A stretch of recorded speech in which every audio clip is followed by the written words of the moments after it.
The Horologicon, A Day's Jaunt Through the Lost Words of the English Language by Mark Forsyth. This is a paperback edition. It's just, it's got this sort of silvery sheen. It's just a typical, it's sort of a paperback. It's not particularly special as an object.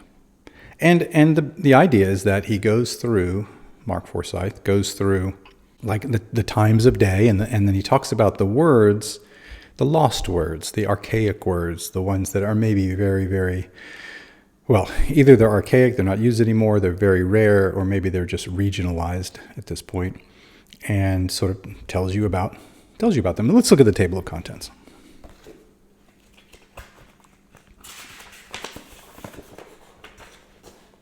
So you see chapter 1, dawn. Chapter 2, waking and washing.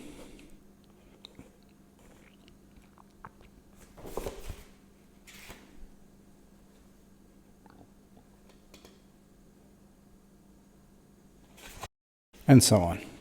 And so you just, and then he just goes through it. So he goes through, well, if you're doing this, then, these people called this, and, when they might have used these words, and then he explains what those words were. Maybe you're very hungry just before lunch. Well, that means that you have zibigulubalalja.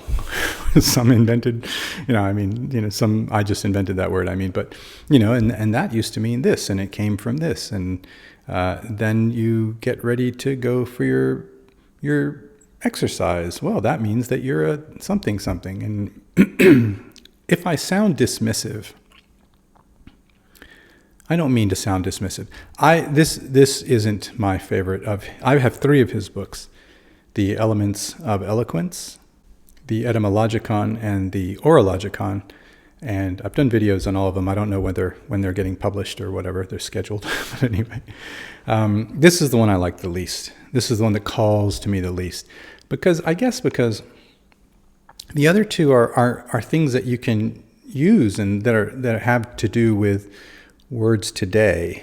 And this one is just sort of like you can flip to a page and you go, oh, did you know they used to call it this? Or, oh, that's so weird that they had these terms that meant that. But they don't really, it's not something that I really chew on very much. It's just sort of like truly trivial kinds of things.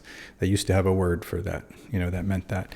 So for me, this one isn't my favorite. The other thing that drives me nuts, unlike the other 2, this one actually has an index, which is great. But for some reason, and I do not know why, the index is split up by chapter. I don't know who that helps. So if you kind of like remember, I guess maybe if you're saying, oh, I want to look up a word for what, for the lunchtime, like a lunchtime word, or, what did they do during lunch? Then I guess you can go to the index and sort of go to the noon one or 1 p.m. one, I guess, and look for your word there. I don't really know. Usually when I'm looking for a word, I kind of know the word. Let's say I know it's shaffles. And so I want to turn to an S and find shaffles. I don't want to try to remember that was a 3 p.m. word. Whoops, I'm shaking the camera. In my rage.